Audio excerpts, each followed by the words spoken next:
Hello mga kakusina! Ako po ulit si Ate Angel ng Kusina ni Angel, and for today's video, gagawa naman po tayo ng another easy dessert recipe na baka hindi mo pa nagagawa or nasusubukan sa iyong kusina, kaya panoorin mo na ang buong video dahil madali lang po ito. So una, naglagay tayo dito ng isang sachet, 24 grams na itong Menu Magic 4 Seasons na jelly powder. After nun, tunawin lang po natin ito sa 3 cups of water. Siguraduhin po natin na hindi pa nakabukas yung apoy sa ating kalan para po maiwasan yung pagkabuo-buo ng ating jelly powder sa bottom ng ating pan. After mixing, maglalagay lang po tayo dito ng 1 can or 380 grams nitong Marie Condensada. Siguraduhin po natin na hindi pa rin nakabukas yung apoy sa ating kalan. After adding ng ating condensed milk, maglagay na rin po tayo dito ng 1 can or 380 grams nitong evaporated milk. Kapag nailagay na natin yung evaporated milk pati yung condensed milk dito sa ating kaserola, haluin lang po natin ito ng maigi hanggang sa mag-combine para lang hindi namumuo yung condensed milk sa bottom ng ating pan since makapal po yung kanyang consistency. Maglagay na rin tayo dito at least half teaspoon ng vanilla essence or vanilla extract. Tapos po, haluin lang natin ito ng maigi bago. Pwede na po nating buksan yung ating apoy sa ating kalan over medium to low heat and then hihintayin lang po natin na kumulo yung ating mixture. Maglalagay po tayo dyan itong nabili ko na soft dried strawberries. So ito po, 500 grams na yan pero dalawa na yung binili ko eh. Ilalagay ko rin dyan kung saan ko ito nabili. Bago, hiniwa ko lang po yan ng ganito kaliliit. Tapos isasama natin yan dito sa ating mixture.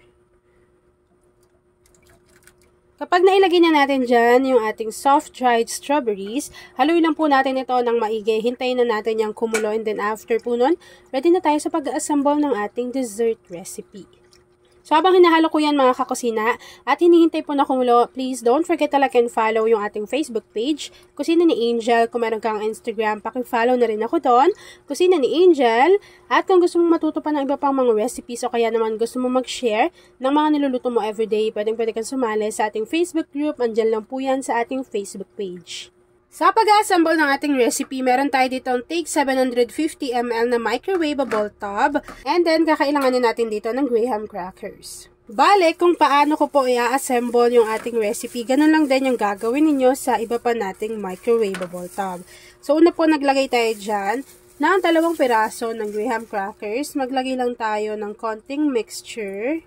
Tapos, maglagay ulit tayo ng graham crackers. Nasa sa inyo pala kung gusto nyo maglagay pa ng cheese. At kung gusto nyo pang maghiwa ng soft-dried na strawberries. Tapos po, ilagay ulit natin itong ating cream. Soft-dried na strawberries. Nasa sa inyo naman kung gusto nyo pa yung liit-liitan. Kapag nailagay na natin yan dyan, ganun lang din po yung gagawin ko sa iba pang microwavable tub. And then, ipapakita ko sa inyo kung ano yung natapos nating easy dessert recipe.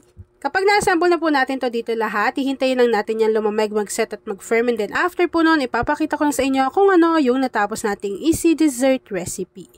At ayun na nga mga kakusina, once na lumamig na yung ating dessert recipe, pwede na po natin tong i-enjoy. At ayun na nga mga kakusina, tapos na naman po ang ating easy dessert recipe na 4 Seasons Graham Rough Cake. Kung nagustuhan mo yung ating video, please like and share this video. At kung hindi ka pa nakakapag-subscribe sa aking YouTube channel na Kusina ni Angel, please click subscribe button. Click mo na yung notification bell. Click all para lagi kang updated sa bawat ina-upload kong mga videos. Yun lang mga kakusina. Thanks for watching and enjoy this video.